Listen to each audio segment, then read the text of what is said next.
Enquête ce soir sur les routes de notre argent avec une plongée dans le monde obscur des banques. Où investissent-elles réellement nos économies? Vous allez être surpris. Construction de camps pour migrants aux États-Unis, armement destructeur au Yémen, tabac, alcool, pétrole, voilà quelques-uns des secteurs que vous financez sans le savoir. Bienvenue dans Investigation.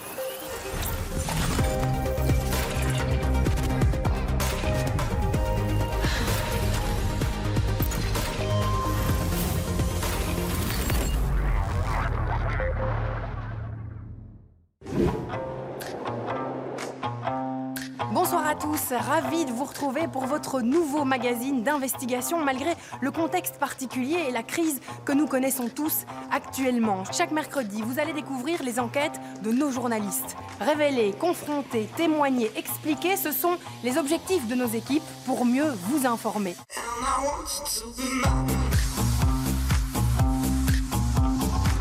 Et on commence ce soir avec une enquête exceptionnelle. Pendant près d'un an, Emmanuel Morimont a enquêté sur notre argent. Après avoir analysé des milliers de documents, il a découvert où il était réellement investi par nos banques et pas besoin d'avoir de grosses sommes pour être concerné. Ça vous dirait de soutenir une entreprise d'armement, d'aider un producteur de cigarettes ou encore de financer une prison pour enfants aux États-Unis? Non? Eh bien, vous allez constater qu'en réalité, vous le faites déjà, alors même que vous avez peut-être choisi avec votre banquier un investissement vert et socialement responsable. Précision importante, cette enquête a été tournée avant les mesures de confinement et de distanciation sociale. Pour Investigation, Emmanuel Morimont et Simon Bemmelmans nous emmènent sur les routes de notre argent.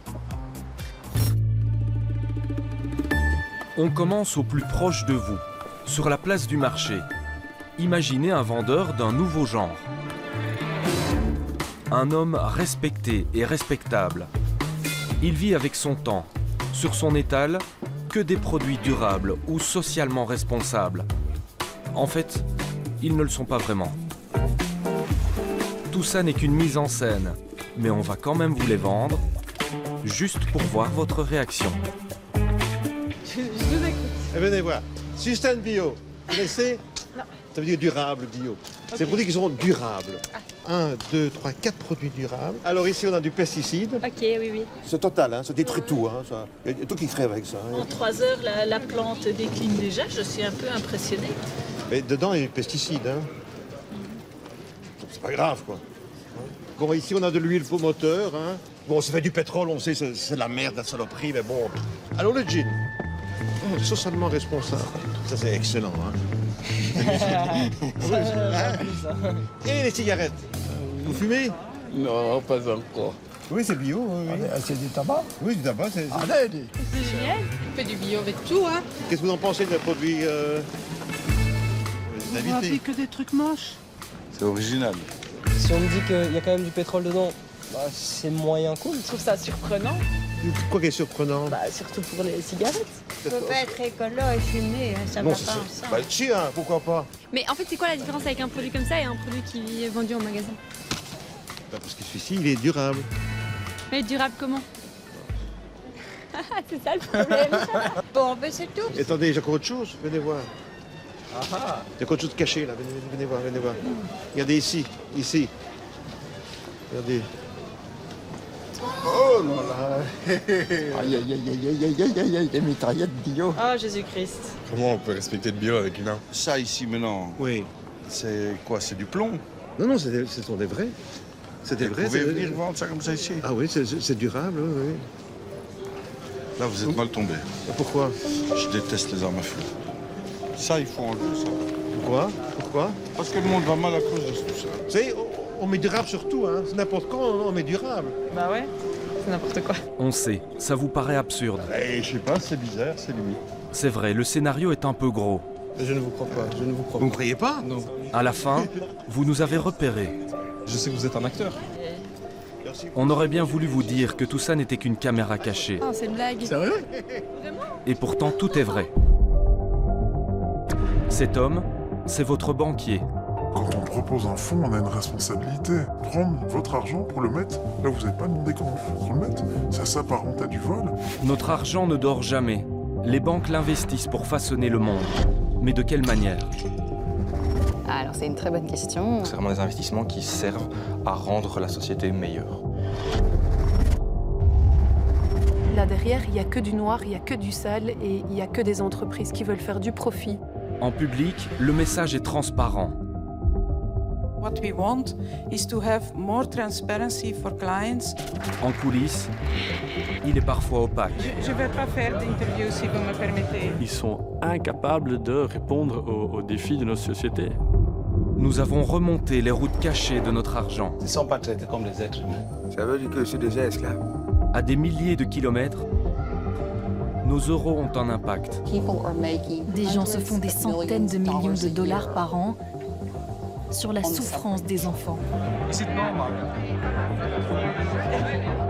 Le voyage a duré 1 an au cœur de notre système bancaire. C'est une longue liste de complices de crimes contre l'humanité ou de crimes contre la terre. On parle d'armement, on parle de travail des enfants. C'est des choses impardonnables. Et dire « je ne savais pas », c'est pas possible.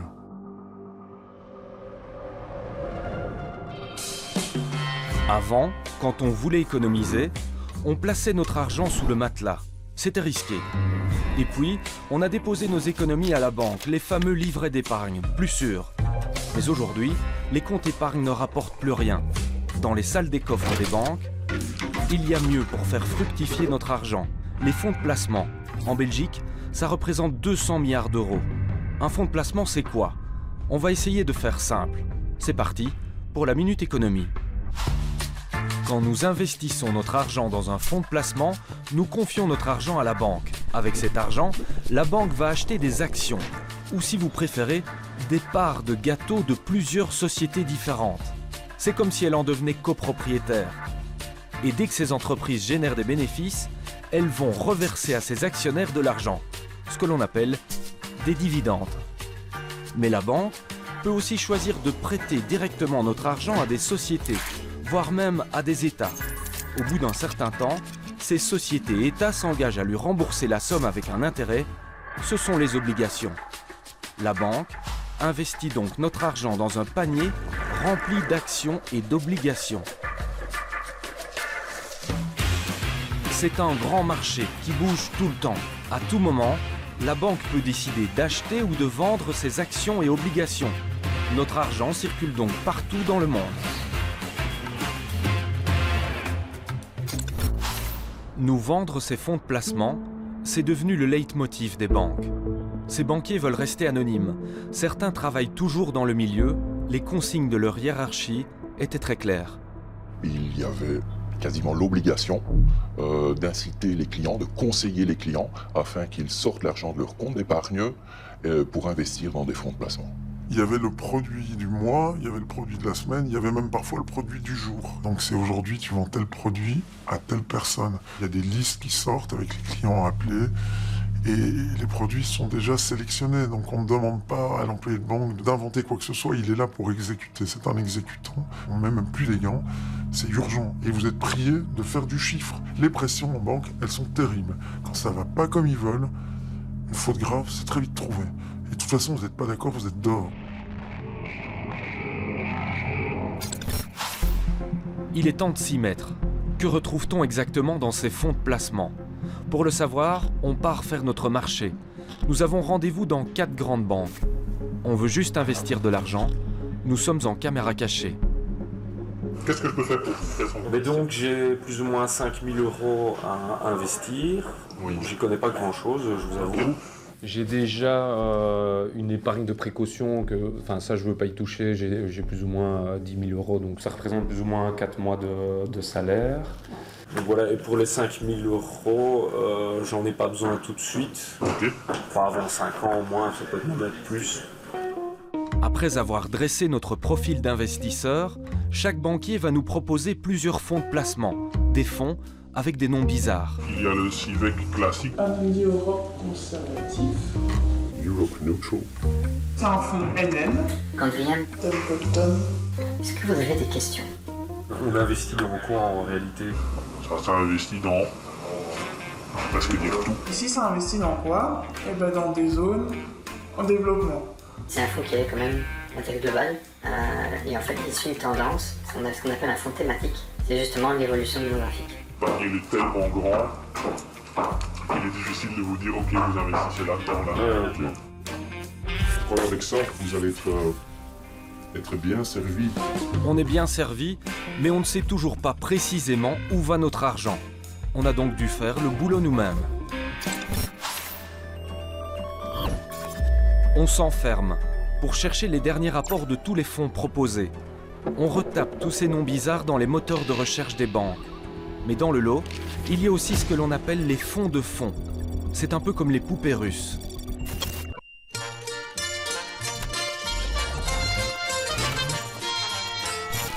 Vous ouvrez un fonds et à l'intérieur, il y en a plusieurs, parfois plus de 30. C'est à devenir fou. Au total, on a analysé 110 fonds, on a extrait, compilé et revérifié. Ça nous a pris 7 jours complets. Pour visualiser toutes ces données, il nous faut de la place et un endroit symbolique. L'ancienne bourse de Bruxelles est à nous. On vous avoue, on se sent un peu seul dans ces 500 mètres carrés chargés d'histoire. Heureusement, les renforts sont là. L'équipe d'investigation est sur le pont. Au programme, un superbe atelier, découpage, collage, banque par banque, fond par fond. On a posé plus de 500 pages de rapports. Sur le sol, 10 milliards d'euros, plus de 16 000 lignes d'actifs, des noms de sociétés ou de pays dans lesquels nos banques investissent. C'est un peu la carte du monde de notre argent. Vous pensez que c'est fini? Eh bien non, ça ne fait que commencer. Nos experts entrent dans la danse. Chacun a son domaine de prédilection. Environnement, santé, finances, droits de l'homme. Ils vont nous aider à y voir plus clair dans ce labyrinthe. Où va notre argent? Petit tour d'horizon, secteur par secteur. Alors ici on retrouve Carlsberg, AB InBev, Heineken, Pernod Ricard, Diageo, qui est le plus grand consortium de spiritueux au monde. L'alcool, c'est la deuxième cause de mortalité évitable après le tabac. On a Philip Morris, qui est évidemment un cigarettier. KBC prétend exclure de tous ses investissements le tabac. Ah, visiblement, ils se sont trompés dans leur affirmation. Chevron, une des plus grosses sociétés pétrolières au monde. Ici, Total, le grand groupe pétrolier français. Shell et ExxonMobil. Les 20 plus grandes entreprises qui extraient du pétrole, qui sont actives dans ce secteur, représentent depuis 1965 35% des émissions de gaz à effet de serre. China Petroleum Chemical Corp, il y a Petrochina Company Limited. On a également l'entreprise malaisienne Petronas. Ces entreprises sont complices du régime soudanais, où on peut dire qu'il y a eu un génocide. Et donc, en fait, c'est pas du tout respectueux des principes contenus dans les conventions internationales ratifiées par la Belgique. C'est inadmissible. Las Vegas Sands Corporation, c'est une société donc de jeux de hasard, de casino. Donc on a prouvé maintenant scientifiquement que les jeux de hasard agissent sur le cerveau un peu comme les produits psychotropes, c'est-à-dire que ça active ce qu'on appelle le circuit de la récompense. On a China Coal Energy aussi qu'on peut souligner. Comme son nom l'indique, le charbon. Ici on retrouve BAE Systems, un des leaders mondiaux de l'armement, la plus grosse entreprise de défense britannique. BAE Systems, qui fait absolument de tout, du système terrestre à l'avion de combat en passant par le sous-marin, le navire de surface, les armements qui vont avec. Ici, Suncor Energy, Cenovus Energy, Husky Energy, pareil, actif dans les sables bitumineux au Canada. Les sables bitumineux, c'est une manière d'extraire du pétrole qui est beaucoup plus complexe et malheureusement, ça génère énormément de pollution localement. Dassault, ça c'est typique. C'est probablement un des meilleurs exemples qu'on puisse donner d'un investissement qui crée les cadavres. Dassault Aviation, qui est aussi essentiellement connu pour les avions de combat, notamment les avions Rafale. On est dans des missions qui ont pour but de faire le maximum de dégâts à la partie adverse, de provoquer des morts, de provoquer des destructions. On résume. En 2019, les 4 grandes banques ont toutes investi sans exception dans l'alcool, le tabac, les jeux de hasard, le pétrole, le charbon, les sables bitumineux, les paradis fiscaux, les mines et enfin dans l'armement. Il y a des milliers d'entreprises à analyser. Impossible de toutes les passer en revue. On va en pointer une. KBC a placé l'argent de ses clients dans Corps Civique. Pour comprendre l'enjeu, Investigation vous emmène en voyage.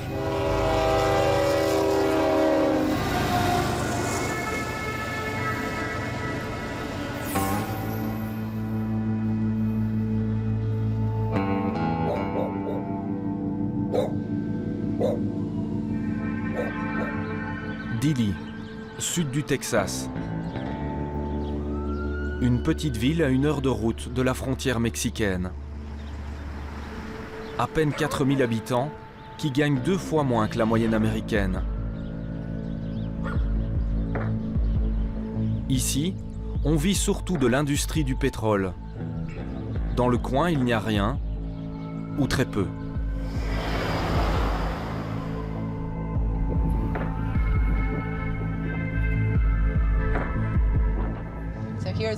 Voici un des 3 restaurants mexicains dont on dispose. Puis il y a quelques stands de tacos, comme celui là-bas. Il n'y a pas grand-chose d'autre à faire ici pour se changer les idées après le travail. Dans la région, beaucoup de gens éprouvent des difficultés financières. À la sortie de Dilley, il y a pourtant un endroit saisissant, un lieu à peine visible depuis la route. À gauche, c'est tout ce qu'on peut voir du centre de détention depuis la route. Il ne laisse personne filmer ou prendre des photos à l'intérieur. On aperçoit juste le haut de certaines tentes. Ce sont tous des bâtiments temporaires, comme des roulottes ou des grandes tentes.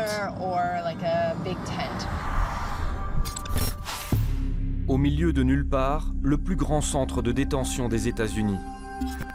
Il peut accueillir 2400 migrants, environ 600 enfants y sont enfermés avec leur mère.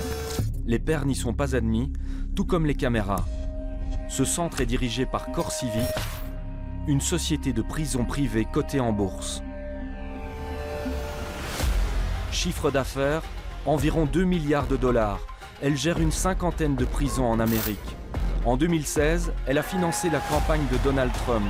Et au lendemain de son élection, le cours de son action a grimpé de 43%. KBC a investi plus d'1 627 000 $ dans Corps Civique. La détention est devenue un business. Cathy Murza nous emmène dans son quartier général, une maison perdue dans le désert texan. Son association offre une assistance juridique aux demandeurs d'asile de Dilley. On a parlé avec des personnes engagées politiquement. Beaucoup ne connaissent pas cette ville ou ne savent pas que le centre de détention se trouve ici. Ne connaissent pas les détails. Tout est très dissimulé. Les seules images prises à l'intérieur du centre sont fournies par les autorités. C'est dans ces murs que Cathy a rencontré des centaines de mères avec leurs enfants.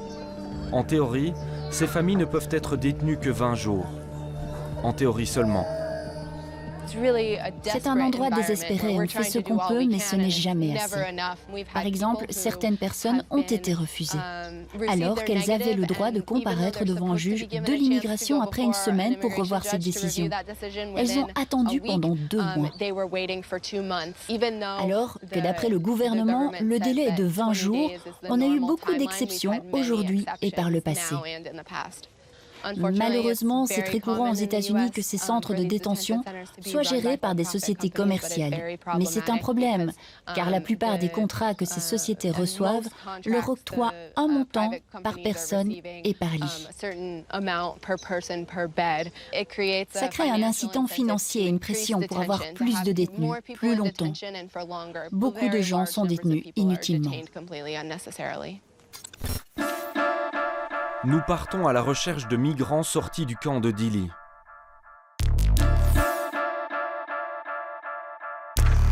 Nous n'avons aucun rendez-vous.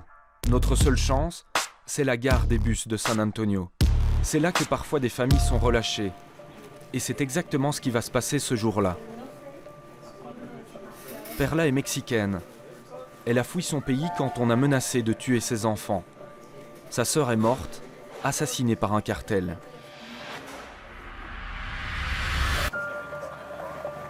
Elle sort de 20 jours de détention avec ses 3 filles.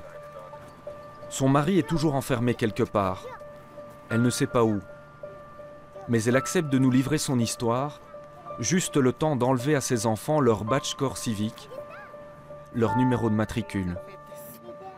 Si on n'a pas ça avec nous, on ne peut pas manger, on ne peut pas aller voir le médecin, on ne peut rien faire sans ça. Donc on le met dès qu'on se lève et on ne le range qu'en allant dormir. Disons que c'est une prison dorée. On a tout ce qu'il faut, mais malgré tout, ça reste une prison. On est triste de ne pas avoir de nouvelles de notre famille. On ne peut pas communiquer, ils ne nous disent rien. Les enfants allaient bien, mais ils étaient tristes, comme moi, parce que leur papa n'était pas là.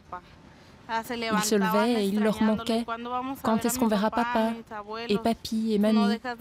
On n'arrête pas de penser aux personnes qui sont dehors, au sens de notre vie. C'est vraiment... Ce sont 2 semaines de réflexion et 2 semaines de désespoir.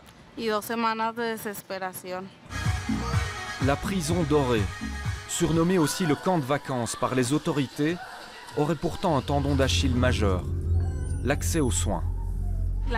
La clinique, le matin on y va et on est angoissé parce qu'on te dit « Non, elle n'a pas de fièvre », mais tu sens qu'elle en a. Ils disent que la toux ou la grippe, ce n'est qu'une simple allergie, alors que ça fait 1 semaine, c'est juste une allergie et ça ne s'améliore pas. Le gros problème de la clinique, c'est que si tu as de la fièvre, ils ne te donnent un médicament que 5 heures plus tard. Donc les enfants ont de la fièvre et ils ont un médicament 5 heures plus tard. Ce cas est loin d'être isolé. A mother whose toddler died weeks after they were released from ICE custody. Officials, meanwhile, are investigating the death of a child recently released from the nation's largest immigration detention center in Dilley, Texas. À l'été 2019, l'Amérique découvre le témoignage poignant de Yasmine Juarez.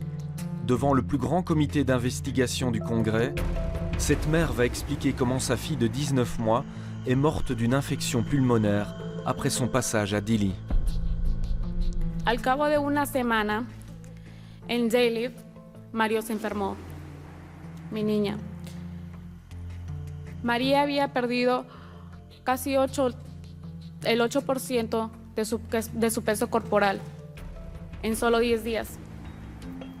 Todavía vomitaba constantemente.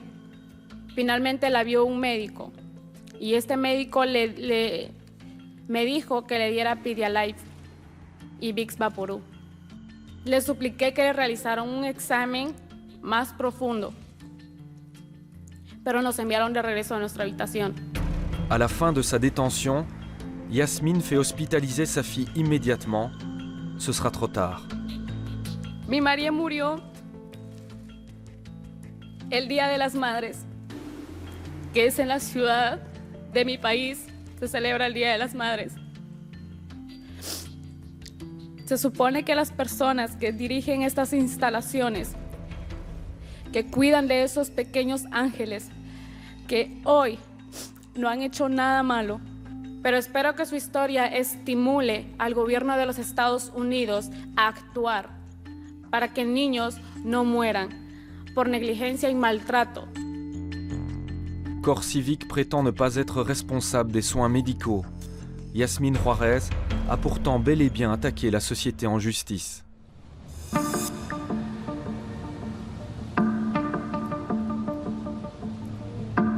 Aux États-Unis, des voix ont commencé à s'élever, parfois les plus inattendues.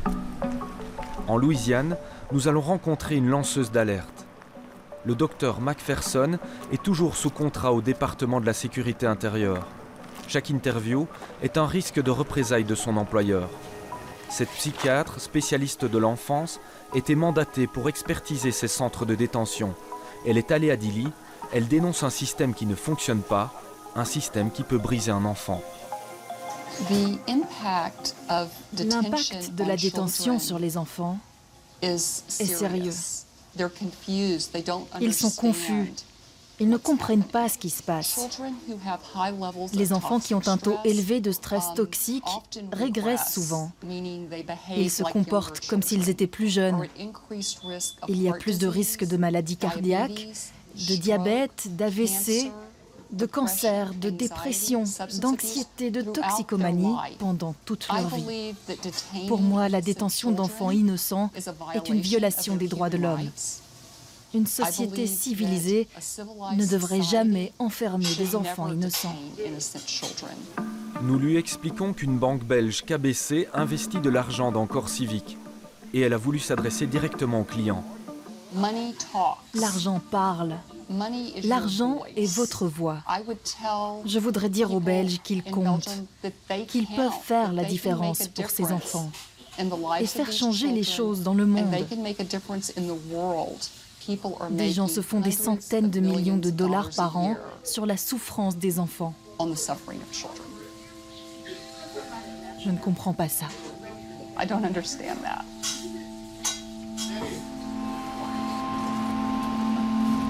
Notre périple aux États-Unis se termine avec le témoignage de Chili, un bénévole qui aide les migrants à la gare des bus de San Antonio.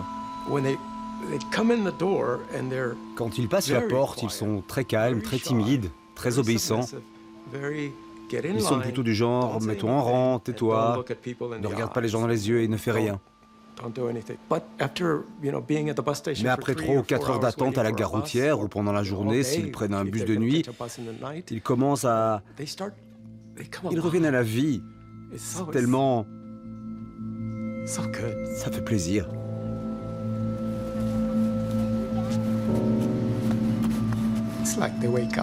C'est comme s'ils se réveillaient. Ces gens ne sont plus des produits qui servent à faire de l'argent, car Corps Civique gagne de l'argent en emprisonnant ces personnes. Ils ne sont pas dans un bon business. Ce sont des êtres humains. Ils ont leur vécu, ils ont une vie, ils ont des enfants, un avenir. Il faut remettre un peu d'humanité dans tout cela.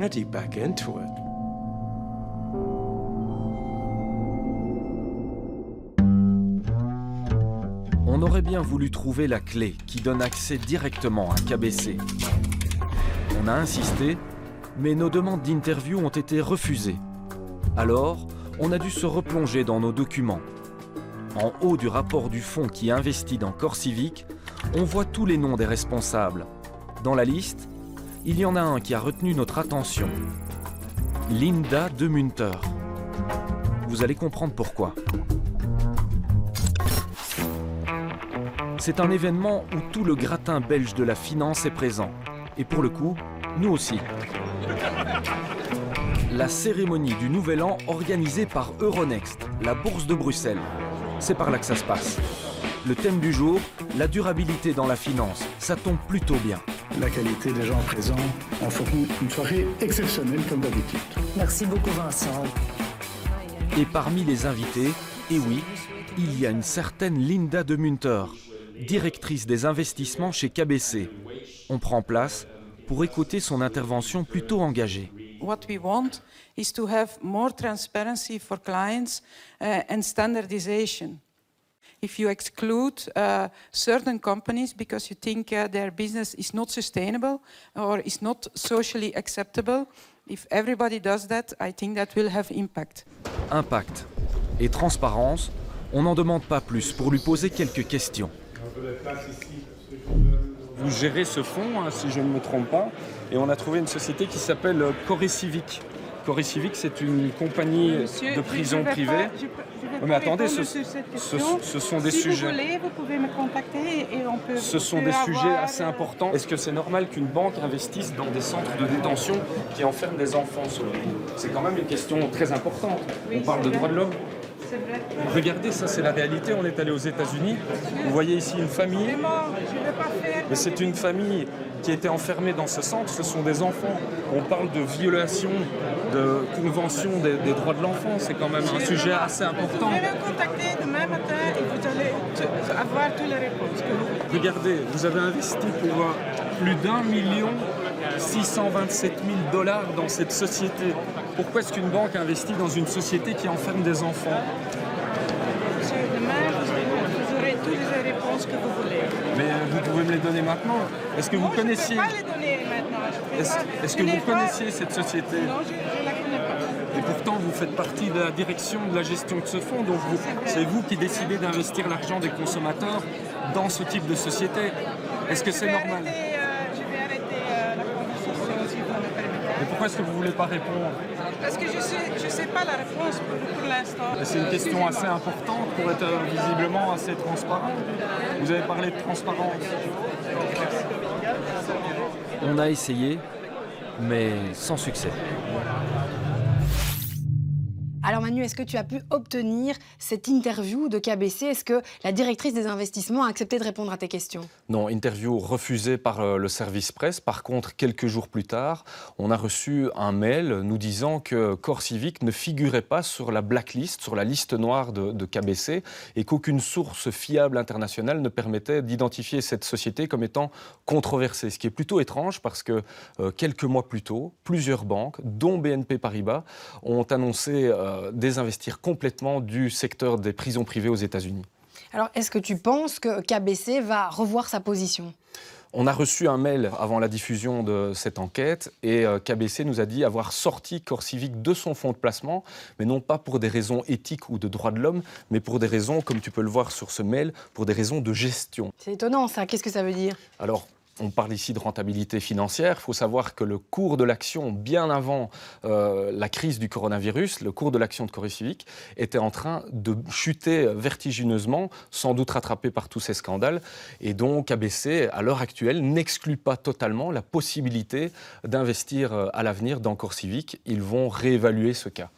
Alors, dans ton enquête, on a pu voir des images de l'intérieur de ce centre de détention au Texas. On doit préciser qu'elles n'ont pas été tournées par ton équipe, mais qu'elles ont été fournies par les autorités américaines. Est-ce que c'est parce que tu n'as pas pu obtenir l'autorisation de filmer pour montrer la réalité de ce qui s'y passe? Alors, quand on a demandé l'autorisation à CoreCivic de filmer le centre de Dili et d'interroger un responsable, ils nous ont renvoyés directement vers ICE. ICE, c'est qui? C'est en gros l'autorité fédérale de contrôle de l'immigration. C'est leur client.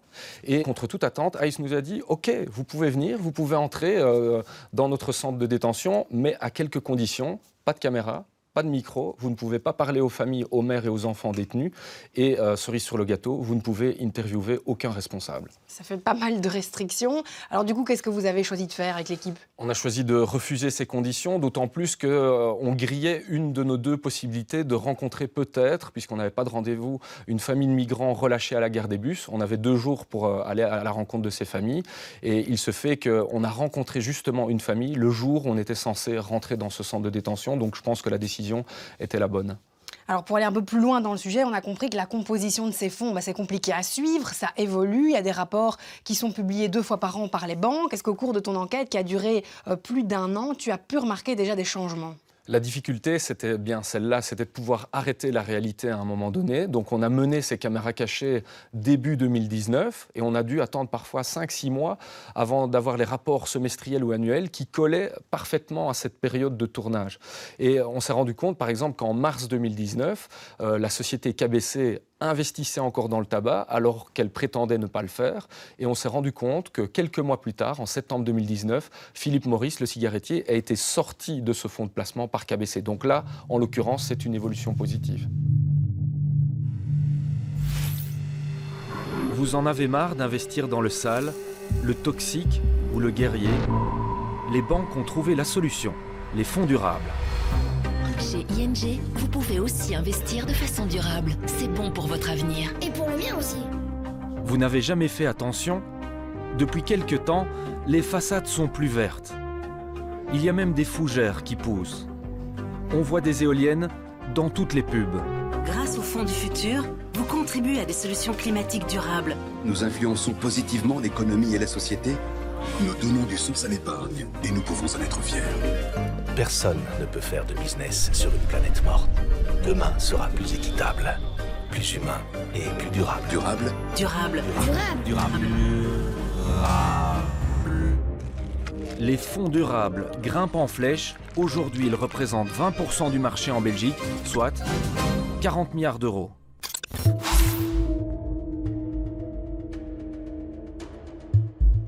Seuls Belfius et BNP Paribas Fortis ont accepté de nous parler de ces nouveaux produits. On les appelle aussi ISR, l'investissement socialement responsable. L'investissement socialement responsable, en fait, il prend en compte des critères financiers, parce que c'est un investissement, donc c'est assez logique, et des critères environnementaux, sociaux et de bonne gouvernance. C'est vraiment des investissements qui servent à rendre la société meilleure. Un fonds sur 3 qui est vendu est donc un fonds socialement responsable. Donc oui, on voit vraiment un appétit clair de nos clients. C'est clairement une tendance, on voit entre 2018 et 2019 environ une croissance de 18% de ce genre d'actifs. Quelles activités sont d'office exclues des fonds durables ou socialement responsables? Tout ce qui est donc contenu adulte, travail des enfants, alcool, le tabac, tout ce qui est fourrure, extraction de charbon, l'armement de façon générale, le pétrole et le gaz de schiste, les sables bitumineux. Donc ça c'est bien dans le contexte de l'environnement socialement responsable. De nouveau, il faut vérifier. On retourne dans les 4 grandes banques. On se met à la place du client qui veut investir 5 000 €, mais cette fois dans quelque chose d'éthique. On nous a sorti plusieurs fonds durables. Et promis, dedans, il n'y a plus rien de sale. On va jouer à un jeu, chercher l'erreur. Vous connaissez? On y va.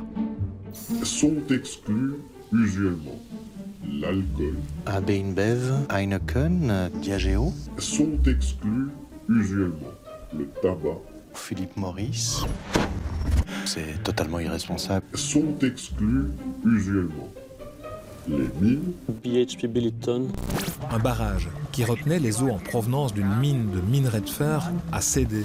Ça s'est déversé pendant des kilomètres, tout l'écosystème était détruit, 19 morts. Sont exclus usuellement tout ce qui est pétrole. Total, ExxonMobil, c'est scandaleux. De toute façon, toutes les sociétés qui sont controversées, ceux-là sont directement retirés. Les secteurs controversés, donc tous les domaines, que ce soit le pétrole. Shell, c'est incompréhensible. Il y a une pollution qui va mettre 25 à 30 ans pour éliminer. Et on trouve ça dans un fonds comme celui-là. Non, non, jamais. Sont exclus usuellement la pornographie. Pas éthique, j'ai jamais très bien compris, mais c'est pas éthique. Là, je trouve qu'on va trop loin dans le jugement de valeur, mais voilà. L'éthique, c'est beaucoup moins pire, mais c'est pas parfait. Sur ce point-là, on est d'accord. On a fait remonter quelques-unes de ces erreurs aux responsables des banques. Donc vous nous confirmez bien que l'alcool est exclu des investissements socialement responsables? Oui. Dans ce fonds, on retrouve Diageo et Rémy Cointreau. Comment est-ce possible? Alors, la différence, c'est que dans les différents critères que je vous ai évoqués, on ne les exclut pas formellement, purement et simplement, totalement. Donc, à l'intérieur des différents domaines que je vous ai expliqués, l'alcool par exemple, en fonction du type de fonds, on ne va pas totalement l'exclure. Donc, ce n'est pas systématique, c'est vraiment fonds par fonds. On a trouvé un fonds qui s'appelle Low Carbone, que vous connaissez peut-être. Oui. On voit dans ce fonds une société qui est financée, c'est la société Airbus. On voit Peugeot, Renault. Ouais. Est-ce que Airbus est une société low carbone selon vous? Il faut voir effectivement la composition. Bon, déjà, ça, il faudrait regarder, on va dire, l'impact, mais clairement, Airbus, à partir du moment où ils font voler des avions, mais bon, voilà. Pour le tabac, il y a des spécificités ou c'est exclusion totale? Alors, on a des exclusions totales pour les entreprises dont le chiffre d'affaires représente plus de 5% pour la production de tabac. Dans ce fonds, on retrouve Philip Morris. Et donc, typiquement, ça c'est un cas dont on a connaissance depuis un petit temps. Et donc on sait, voilà, on est entré en discussion avec les personnes qui gèrent le fonds Kite dont vous parlez pour aller éliminer ce genre de position. Attendez, vous venez de dire exclusion de tout ce qui est industrie du tabac pour autant que ça dépasse 5% du chiffre d'affaires, de la production du tabac en tout cas. Oui. Et on en retrouve quand même. Il se peut tout à fait qu'on retrouve ce genre de fonds. Ce que nous allons faire d'un point de vue banque, c'est immédiatement demander de changer ça parce que ce n'est pas en ligne avec nos valeurs. On sait qu'il y a encore peut-être un effort de communication à faire vis-à-vis de nos clients pour qu'ils comprennent bien, traditionnellement, ce qui se trouve derrière tel fonds ou l'autre. Dans les fonds durables, le grand classique, ce sont les géants du pétrole. On les retrouve dans les 4 grandes banques. Certains de ces groupes font même partie du top 20 des sociétés les plus polluantes de la planète. Des experts ont chiffré ce bilan carbone. Il est colossal. Alors, dans les grandes sociétés pétrolières pour lesquelles on a des chiffres, on se rend compte qu'en fait, depuis 1965, de manière cumulée, pour une grande majorité d'entre elles, on a déjà dépassé ce qu'émet l'humanité chaque année. Donc on est quand même sur plus de 40 milliards de tonnes de CO2. 40 milliards de tonnes de CO2. Comment vous expliquez ce chiffre? Il va falloir faire preuve d'imagination. Vous êtes confortablement installé dans le siège de votre avion. Paré au décollage. On quitte la Terre. Oui, c'est une fiction. Direction le Soleil, à 150 millions de kilomètres. Ce n'est pas tout près. Ensuite, vous revenez sur la Terre. Jusque-là, rien de compliqué. Maintenant, vous refaites ce même aller-retour 500 000 fois et vous arrivez à 40 milliards de tonnes de CO2, CQFD. Combien d'années faudrait-il à Shell pour compenser pleinement toutes les émissions qu'elle a déjà émises? D'accord. Alors donc sans parler de réduction, mais vraiment la compensation, Shell donc, a émis depuis 1965 à peu près 32 milliards de tonnes de CO2. Et il se trouve qu'aujourd'hui, en 2019, la compensation, si on veut prendre tous les projets de compensation qui existent dans le monde, c'est 100 millions de tonnes de CO2 à peu près qu'on arrive à compenser. Et donc pour arriver à ces 32 milliards de tonnes de CO2 à compenser, il faut 300 ans. 320 ans, exactement. Est-ce que c'est possible? Je crois que non. Aujourd'hui, ces groupes pétroliers accordent un budget très faible aux énergies renouvelables. Depuis 2010, Total y a consacré 4% de sa capacité d'investissement, Shell 1,3% et Exxon seulement 0,2%. En moyenne, les sociétés pétrolières investissent 100 fois plus dans les énergies fossiles. Et pourtant, elles sont toujours présentes dans les fonds bancaires durables. Est-ce que vous savez quelle est la part du budget total d'investissement d'ExxonMobil qui est consacré à l'énergie renouvelable ou à l'éolien? Titre personnel, je ne sais pas. 0,22%. C'est très peu. Effectivement, mais donc, une fois de plus, l'intérêt d'avoir ce type de fonds SRI qui investissent dans ce genre de société pour, là aussi, avoir de l'impact et faire changer les choses. C'est important qu'on puisse les pousser dans la bonne direction. Et c'est exactement ce que nous faisons en fait en restant actionnaires, parce qu'au final, avoir un fonds qui investit dans ces entreprises-là, c'est ça, c'est être actionnaire de ces entreprises. Et donc, être actionnaire veut dire avoir un droit de vote et veut dire pouvoir les pousser dans la bonne direction. Les pousser dans la bonne direction. Cet argument va revenir tout le temps. Si vous n'êtes pas investi, c'est une certaine manière, vous dites, ben voilà, je capitule, je ne veux pas les pousser dans la bonne direction. On trouve que c'est important de continuer à les pousser dans la bonne direction. Pousser dans la bonne direction. Dans la bonne direction, on veut les pousser dans la bonne direction, et vous pouvez les pousser dans la bonne direction. On sait très bien ce qui a été voté, ce qui a été décidé, vers quoi on a poussé le management. Quand on a ce poids-là de 18 milliards et qu'on dit, voilà, on aimerait bien que, sinon on désinvestit, ils nous écoutent et ils bougent. Qu'est-ce qui a changé, par exemple, depuis Shell, qu'est-ce qui a changé? La rémunération des dirigeants qui est liée à leur empreinte carbone.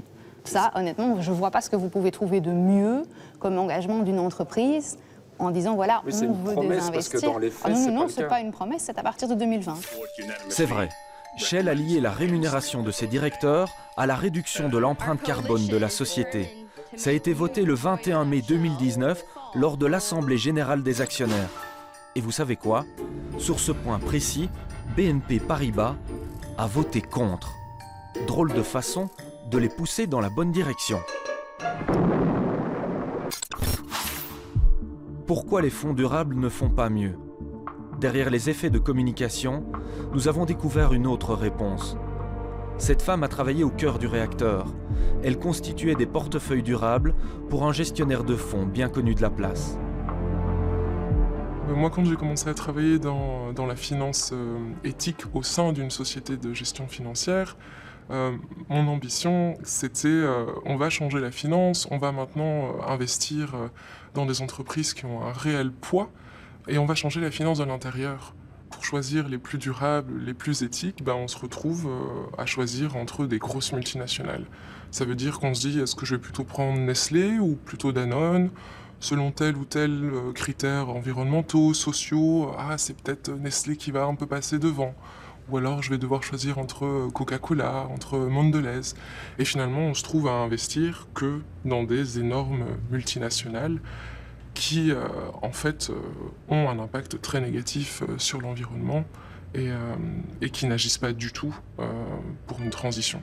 C'est vrai qu'on retrouve dans beaucoup de fonds qui se disent durables, des entreprises pétrolières qui exercent dans l'énergie fossile, parce que ce sont des énormes secteurs assez stables et qui génèrent aussi une très bonne performance financière. L'argent a un énorme pouvoir parce que là où on met notre argent, là où on l'investit, c'est ce qui façonne notre économie. Donc tant qu'on continue à l'investir dans des fonds même durables qui mettent leur argent dans des grandes pétrolières, notre économie restera exactement la même qu'elle est à l'heure actuelle. On va vous montrer un exemple très concret. À la Banque Belfius, on nous a proposé un produit d'assurance durable. Et on y a trouvé un investissement de plus de 6 millions d'euros dans Socfin Af, la branche africaine de Socfin, une multinationale luxembourgeoise active dans l'huile de palme. Elle détient des plantations dans 8 pays africains. La plus rentable, c'est la Socapalm, au Cameroun.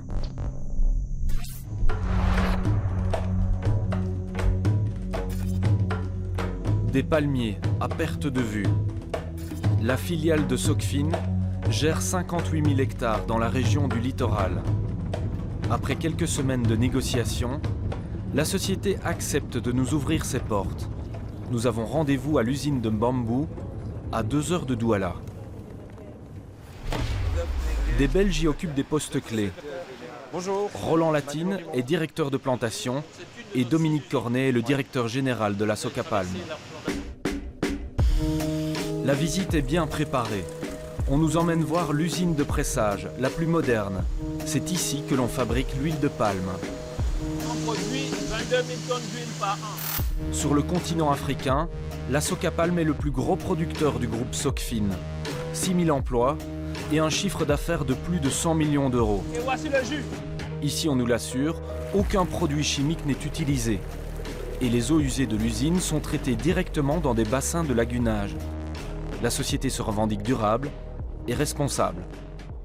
Je crois qu'en Europe, on a l'impression que les effluents sortis de l'usine, de l'huilerie se rejettent, sont déversés directement dans la nature. Que non. Vous voyez vous-même qu'il y a un traitement des effluents qui se fait sur une série de bassins. Et à chaque étape, dans chaque bassin, il y a une différence d'eau dans l'eau qui montre qu'il y a la vie à chaque fois qu'il y a épuration des déchets. Toute la journée, nous allons nous déplacer en grande délégation. Arrêt ensuite dans les palmeraies de Mbambu. Dans la plantation, la grande majorité des ouvriers sont des sous-traitants. Ils sont en pleine période de récolte des noix de palme. La matière première qui sert à fabriquer l'huile. Ils sont payés à la tâche, une tâche extrêmement physique, mais apparemment bien rémunérée. Il faut dire que les salaires de Socapalm sont largement au-dessus du taux légal, déjà au-dessus de la convention collective. Nous avons un barème, un accord d'entreprise qui a revalorisé substantiellement les salaires. Même pour les sous-traitants ? Oui, mais les sous-traitants s'alignent. Nous en faisons une priorité.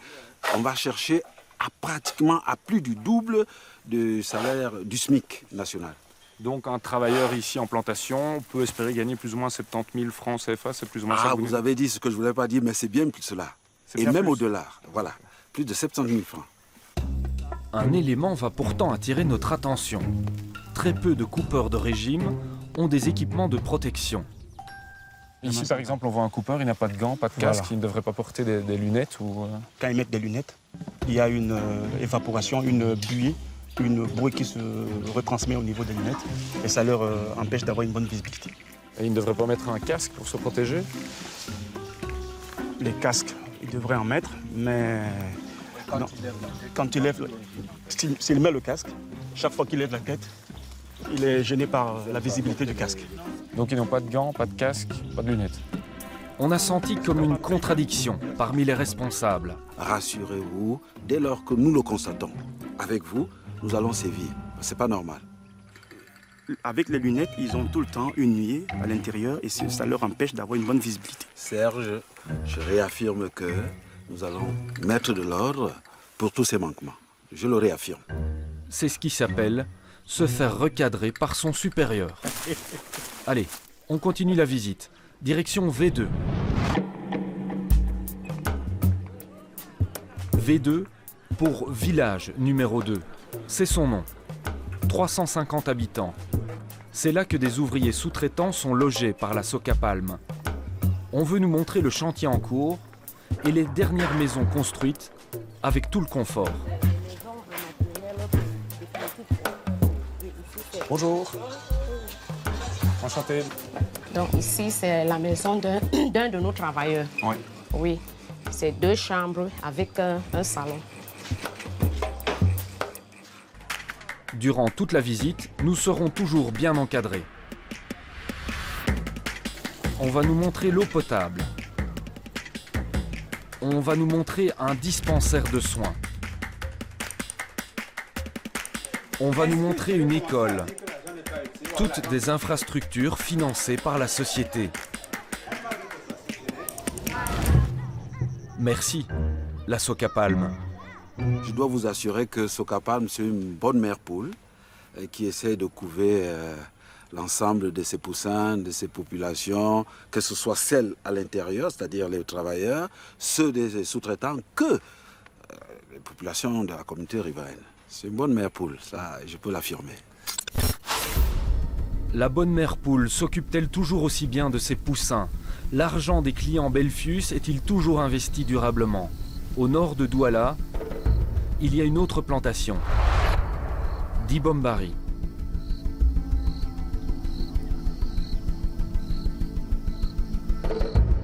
La visite se fera sans le contrôle de la société.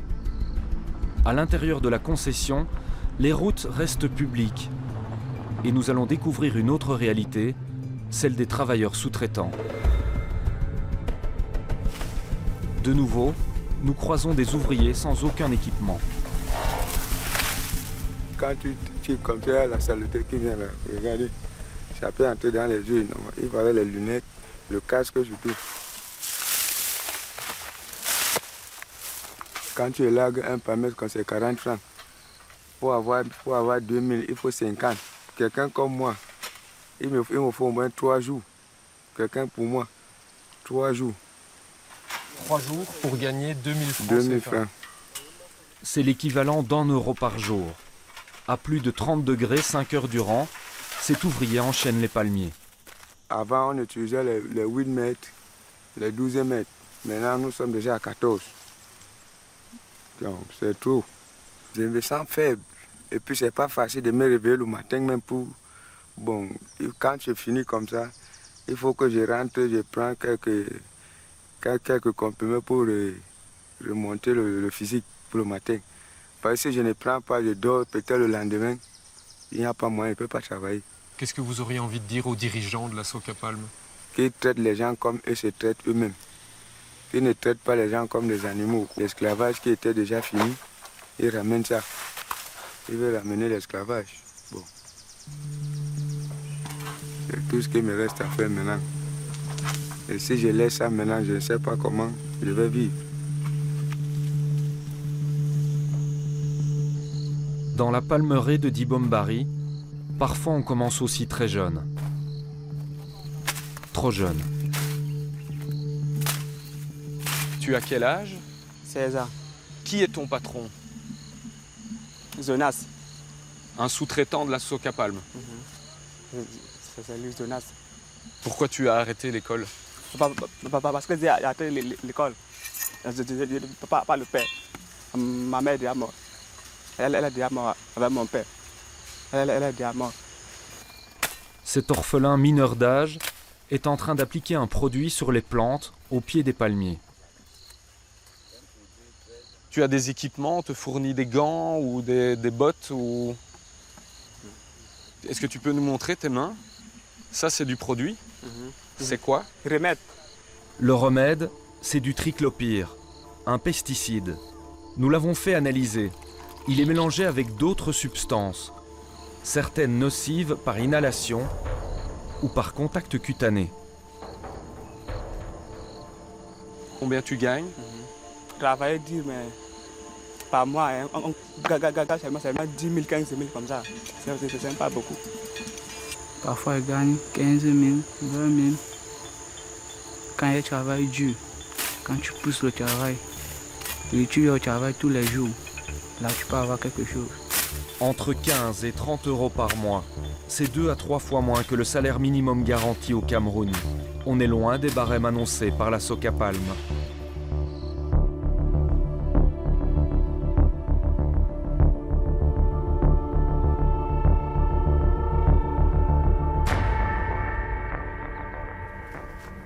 Là, les maisons que vous voyez là, c'est déjà le village des travailleurs. Emmanuel Elong est le président national d'un syndicat de paysans. Il veut nous montrer les conditions de vie des ouvriers. 3 mois, ils n'ont pas d'eau. Vous voyez la rouille un peu partout. Dans ce village où habitent les ouvriers Socapalm, il n'y a pas d'eau à boire. Vous voyez les cuisines, vous avez vu, ça c'est les bâtiments Socapalm, vous voyez les cuisines. Là, il y a des gens qui vivent. Oui, mais voilà. Vous voyez les tissus qu'on met pour cacher les trous. Ils mettent ça pour cacher les trous. Ici, plus de maisons confortables, juste des abris de fortune.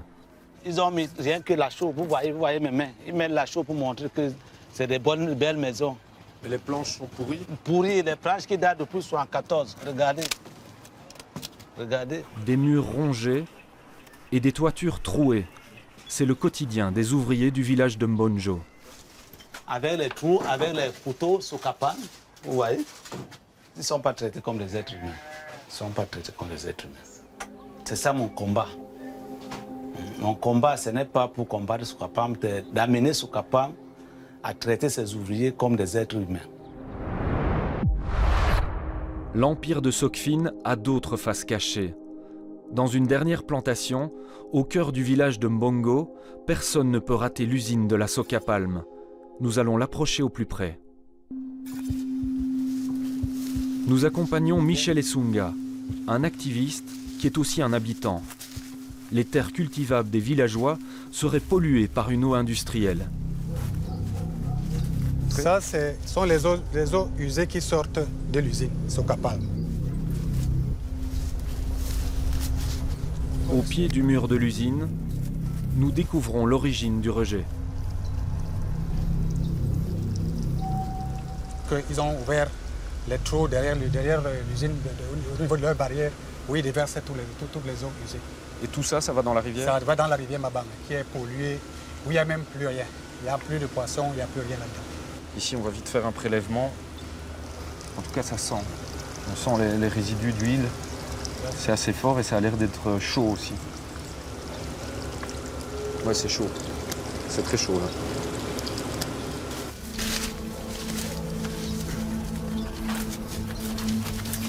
On voit ici, on suit la boue et ça arrive directement dans la rivière en contrebas.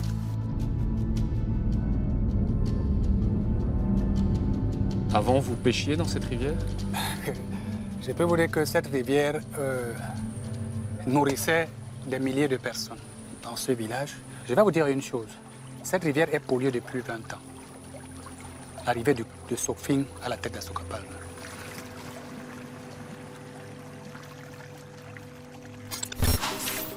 Nous portons notre échantillon en laboratoire. Les scientifiques de Hainaut-Analyse vont détecter certains biocides écotoxiques pour l'environnement. Mais le plus grave est ailleurs. L'échantillon est caractérisé par une très forte charge polluante, notamment de constituants organiques qui sont dégradables.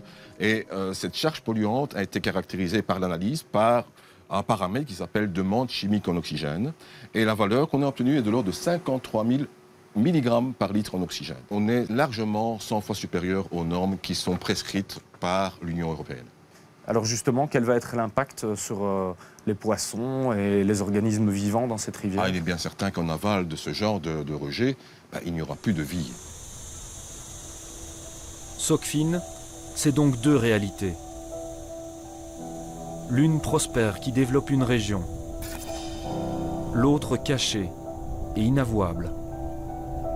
Vous avez dit emploi des mineurs. Donc Socapalm n'emploie pas les mineurs. Socapalm n'emploie pas de mineurs. C'est sous-traitant non plus? Non. Tu as quel âge? 16 ans. Mais vous n'allez pas me faire croire ce que je ne peux pas croire.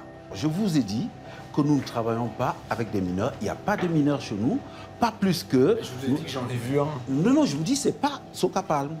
Ce cas n'existe pas chez nous. Ce cas de travailleurs mineurs n'existe pas. On est retourné sur le lieu de la pollution. Heureusement, 2 mois plus tard, elle a disparu. Combien de temps a-t-elle duré? Nous ne le savons pas. Regardez là. Oui, ça, on a De l'autre côté du mur, de nouveau, les responsables ne nous ont pas cru.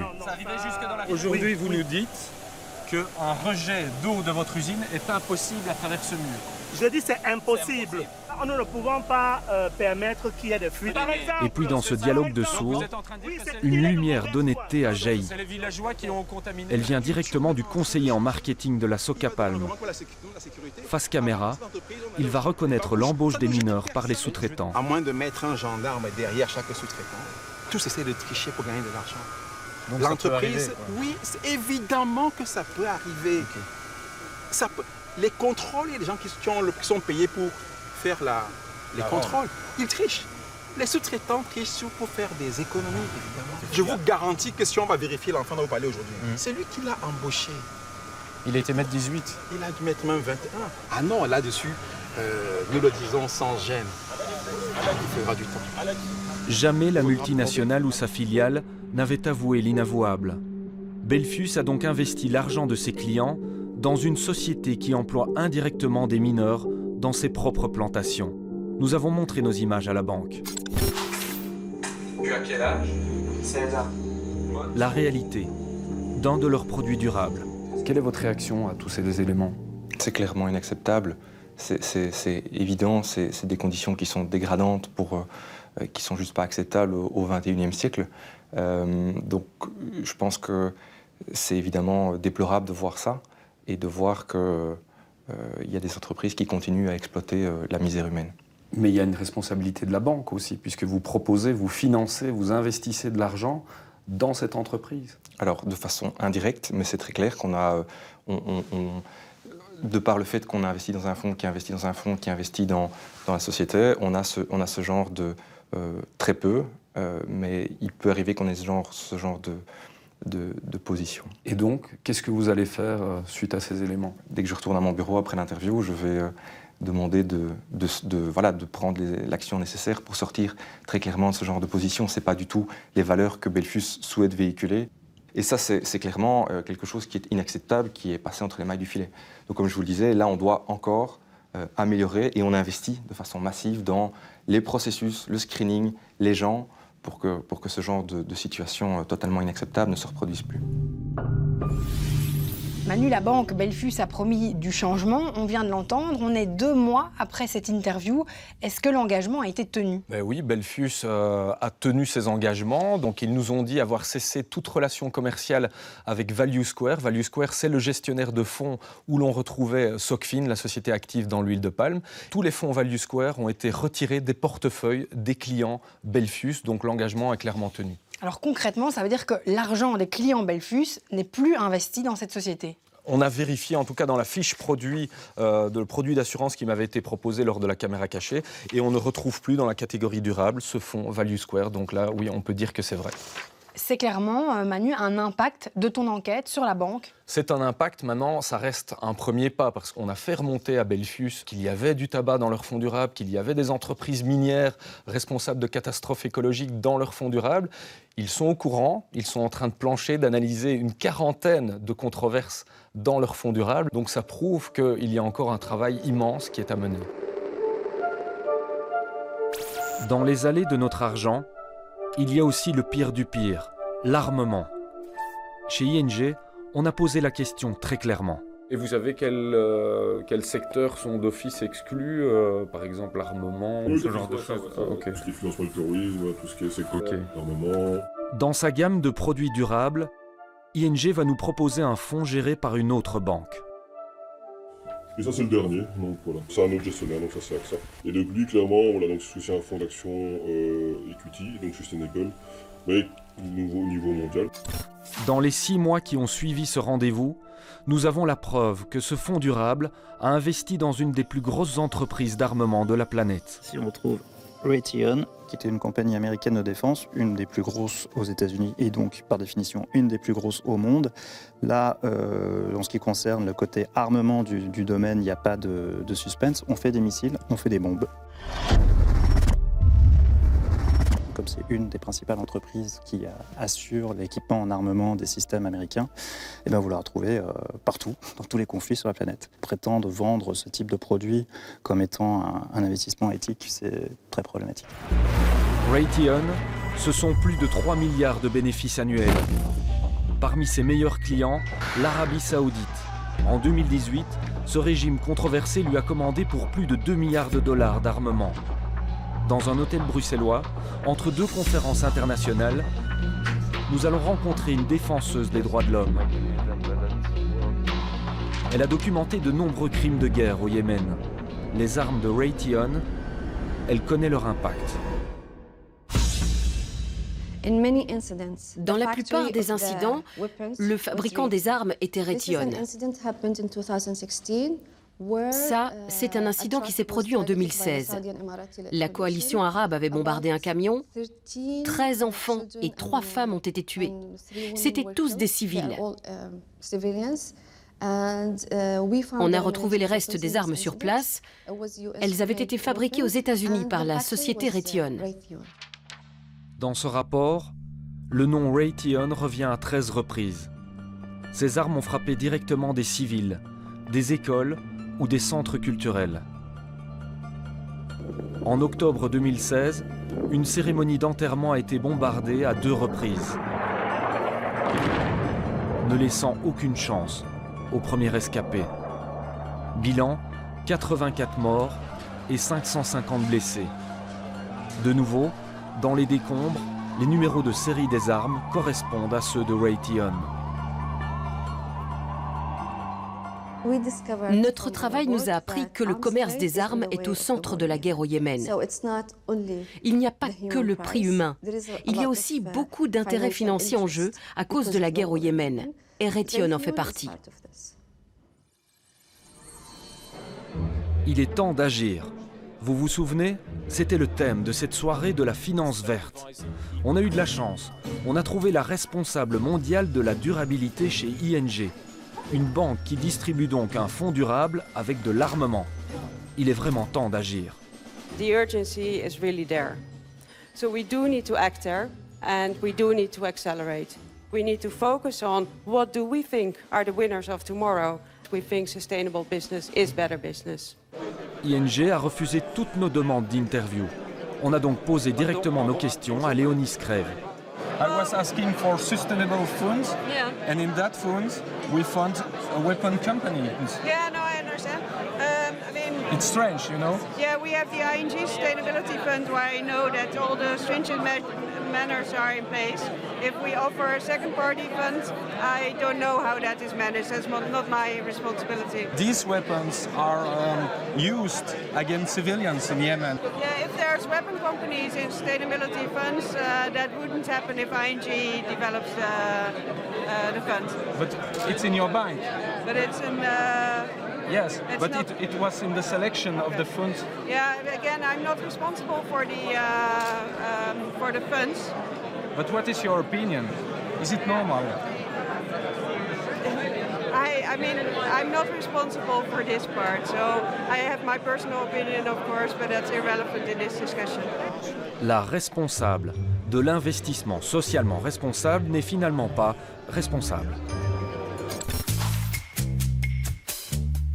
La couche de greenwashing, il déteste ça, le président des Verts à l'Europe. Philippe Lambert, c'est un observateur averti du monde de la finance. On l'a emmené dans les studios de Keywall, car depuis plusieurs années, il épluche les rapports annuels des banques et il a inventé une météo d'un nouveau genre. Bonsoir à toutes et à tous. Avant de placer son argent, un réflexe, consulter la météo des banques. Lorsque vous regardez le ciel bancaire de la Belgique, eh bien vous constatez que ce n'est pas un ciel uniformément serein. Entre des zones très ensoleillées, des zones nuageuses et des zones carrément tempétueuses, eh bien on voit que les banques qui opèrent en Belgique n'ont pas un profil identique les unes aux autres. Philippe Lamberts nous l'assure, il n'envisage pas une reconversion. C'est juste une manière ludique de plaider pour une régulation du secteur. Selon lui, les banques doivent changer. Je veux dire, elles peuvent vous raconter tout ce qu'elles veulent en termes d'investissement socialement responsable, etc. Le but des grandes banques systémiques, c'est de faire un maximum de pognon le plus vite possible et coûte que coûte. Et je ne veux pas dire que toutes les personnes qui travaillent dans ces grandes entreprises systémiques sont des gens sans foi ni loi. Je ne dis pas ça, mais je dis simplement que ces gens sont soumis à la dictature de la maximisation du profit trimestriel. Et donc, même quand ces gens veulent bien faire, eh bien, ils se trouvent soumis à une pression qui les oblige à mal faire et à prendre des raccourcis avec la durabilité environnementale, avec la durabilité sociale, avec la justice, avec la dignité humaine. Mais évidemment, s'il n'y a pas d'harmonisation légale de ce que c'est un investissement vert ou un investissement durable, évidemment, chacun peut vendre sa salade comme il l'entend. C'est comme le label bio. Vous pouvez avoir un très beau label bio, mais s'il n'y a pas de contrôle, chacun fait ce qu'il veut. Dans la finance verte, si on ne va pas contrôler, eh bien, clairement, on pourra continuer à vendre des choses qui ne sont pas durables sous label durable. Autrement dit, il faudra la peur du gendarme.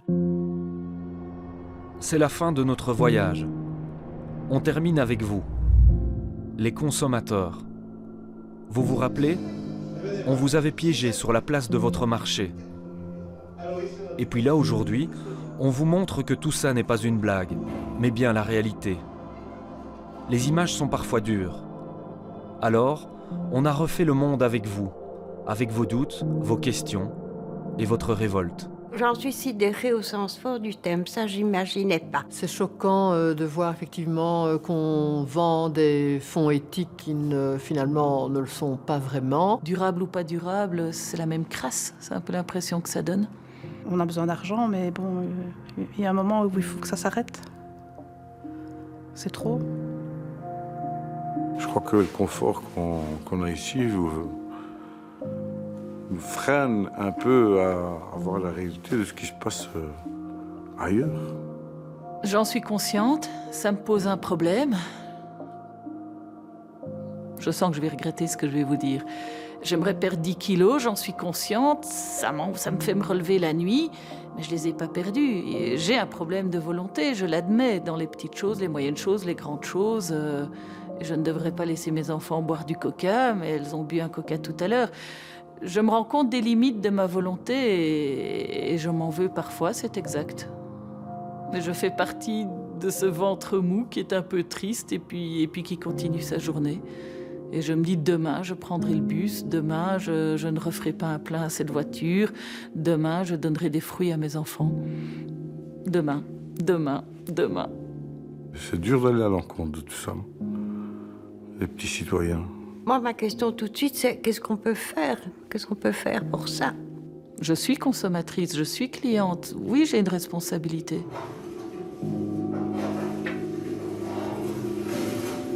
Il faut que je rentre, je prends quelques... On leur donne 2 fois rien, ils travaillent comme des esclaves et en plus, ils ne savent même plus aller pêcher un poisson dans la rivière, qui est à eux. Donc voilà. Le jour où ça arrivera ici, peut-être que les gens vont se réveiller.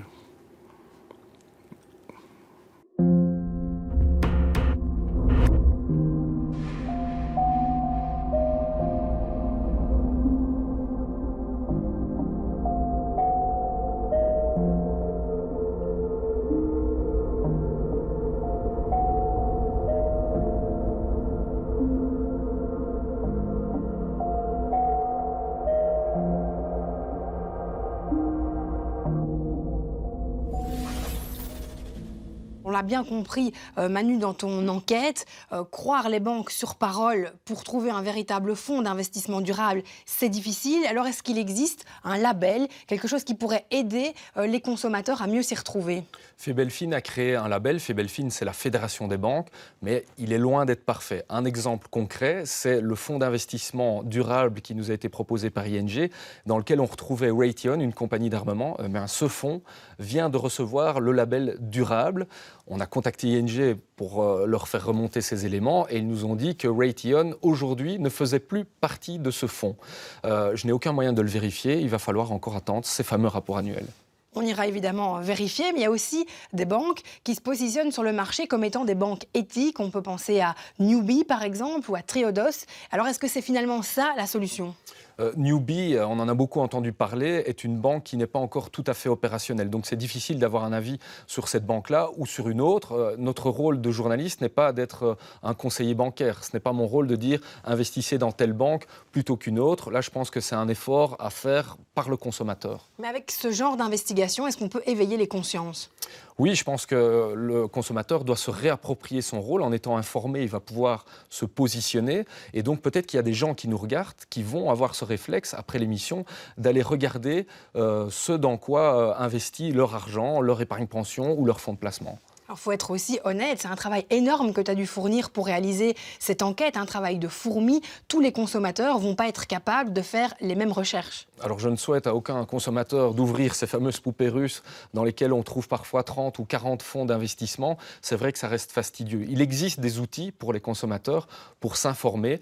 Un exemple, c'est celui de Financité. C'est le site web d'une ASBL citoyenne qui est financée par les pouvoirs publics. Ils ont coté tous les fonds durables disponibles sur le marché belge. Et il faut savoir que 80% de ces fonds ont reçu la note de 0. Ça veut dire quoi ? Ça veut dire qu'il reste 20% dans lesquels on peut faire son choix, dans lesquels on peut faire son marché. Donc c'est très important que le consommateur se réapproprie ce rôle parce qu'en investissant son argent de telle ou telle façon, il peut avoir un impact à des milliers de kilomètres. Et donc tous les jours, avec son argent, le consommateur vote sans le savoir.